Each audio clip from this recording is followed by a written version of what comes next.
have to understand one thing. When we understand God's plan, it's easy to live in that plan. Jesus said to the woman at the well, "You worshiping what you don't know." That's the problem.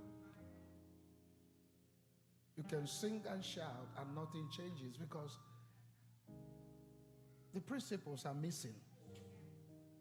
But when we get the principles right, praise worship is supposed to unveil the power of God and cause God to move on our behalf.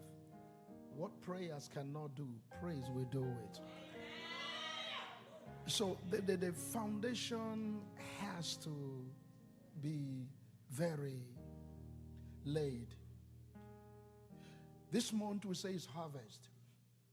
And says of God, we can shout it until you desire to reap.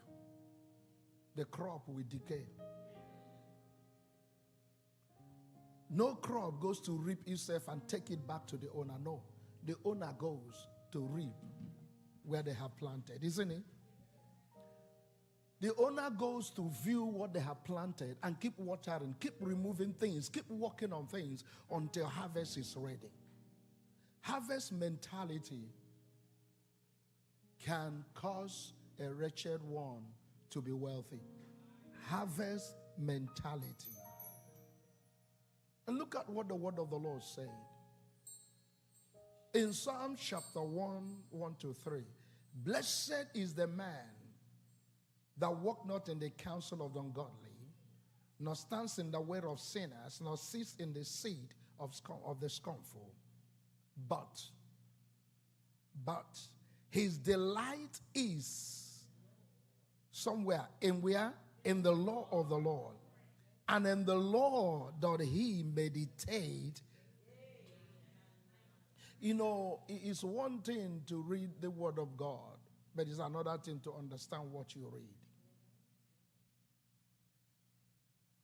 The Bible says, woe is a son that sleeps in the time of harvest. You know, some people start even celebrating before they get the result. And then sometimes they give the devil the leeway to cut off their joy. Am I talking to you? This a time of harvest is a time to recapitulate your days, your months, your year, and say, where am I now? And where am I going from here? What stops me from the next move? Let's deal with it. Because God cannot lie. He cannot. And the word of the Lord says, and he shall be the one.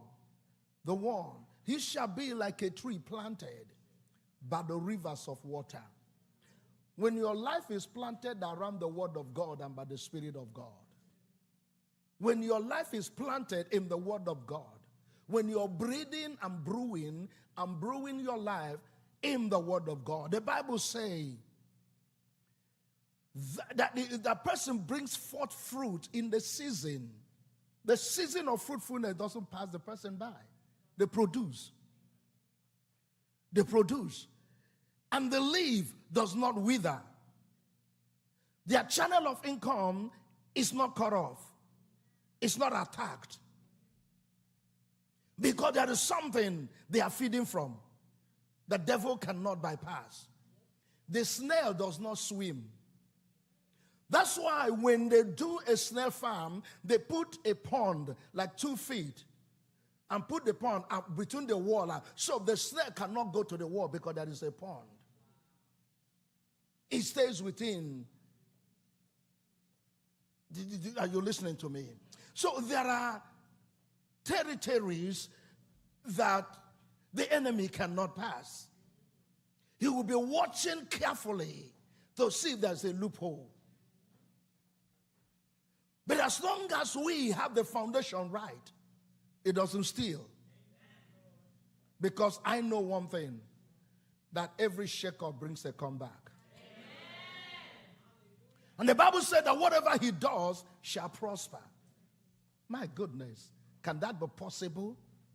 Can that be possible? Then, What are we going to do? In the season like this, what am I going to do? Do I finish and go back home and just live a normal life? Or make up my mind, I refuse a normal life. And I'm not going to live it. When I'm praying, it's on purpose. When I'm worshiping, I'm on target.